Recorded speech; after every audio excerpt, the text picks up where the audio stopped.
네, 코로나19 소식 이어갑니다. 강화된 사회적 거리두기 조치가 시행되면서 지난 주말 종교시설과 도심 번화가는 비교적 한산했습니다. 방역당국은 중환자의 병상 확보와 위중증 환자, 또 확진자 감소 등의 조건이 충족된다면 일상 회복으로 다시 전환할 것을 검토한다는 입장인데요. 네, 이번 거리두기로 인한 효과는 언제쯤 기대해 볼 수 있을지 김경우 인제대 백병원 가정의학과 교수와 함께 자세한 이야기 나눠보겠습니다. 자, 교수님 먼저 정부의 이번 방역 강화 결정 그리고 세부적인 내용을 어떻게 판단하고 계신지요? 확진자 증가와 또 입원 환자 증가로 인해서 현재 의료 체계로 대응 가능할 수 있는 범위를 넘어서는 유행이 악화되고 있어서 사람 간의 접촉을 줄이고 전파 규모를 감소시킬 수 있는 방역 강화 조치가 이제 어쩔 수 없이 필요한 결정이었다는 것을 많은 국민들께서 잘 알고 계실 거라고 생각하고요. 하지만 그 영업 손실을 보시게 될 분들에 대한 지원 정책이라든지 또 지금 앞으로 방역 강화 기간 동안 그리고 강화 기간이 종료된 이후에 어떻게 할 것인지 등에 대한 구체적인 장단기 종합 대책이 보이지 않아서 좀 아쉬움이 남는 부분이 있습니다. 네, 일상 회복 시작 전 분명히 현재와 같은 확진자 증가 상황은 충분히 예측을 했는데요. 그럼에도 결국 45일 만에 거리두기를 하게 됐습니다. 이유가 뭐라고 보십니까? 지금 일상 회복은 해보지 않은 시도이기 때문에 점진적으로 완화하고 또 확진자 증가로 인해서 병상 가동률과 같은 방역 지표가 악화되면 비상계획을 바로 실행한다고 했었는데 이미 11월 셋째 주부터 수도권 병상 가동률이 75%를 초과하면서 위험도가 매우 높음이었습니다. 비상계획을 조속히 실행했어야 함에도 불구하고 한 달여를 지체하면서 상황이 계속 악화되고 있는데요.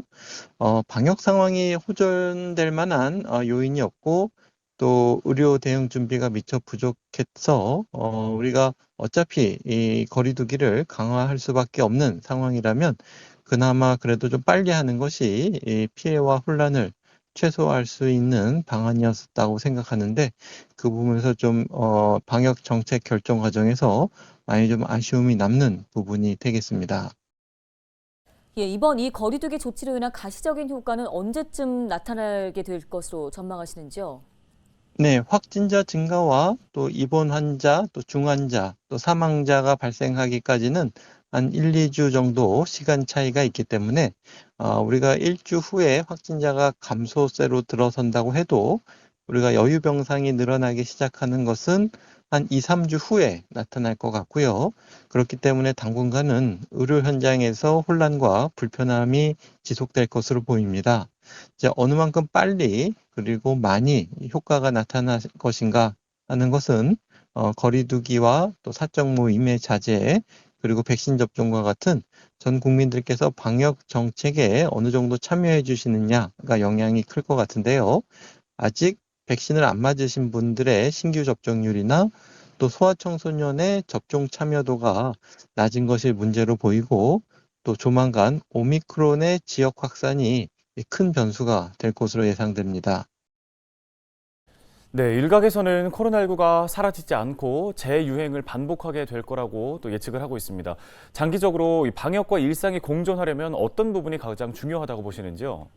네, 현재 의료 시스템과 예방접종이 중요해 보이는데요.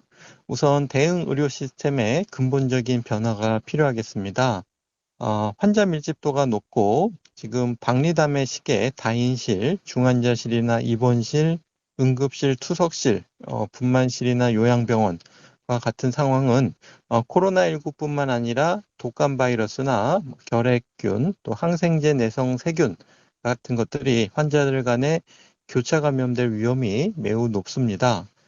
기존 다인실 병상들은 1인실 또 음압, 양압이 되는 격리실이 기본이 되는 병상들로 바꿔나가고 또 이제 그런 구조들로 운영될 수 있는 감염병 전문 병원을 건립하면 우리가 코로나 환자든 아니면 비코로나 환자든 여러 가지 감염으로부터 안전하게 진료받을 수 있을 것으로 생각이 되고요.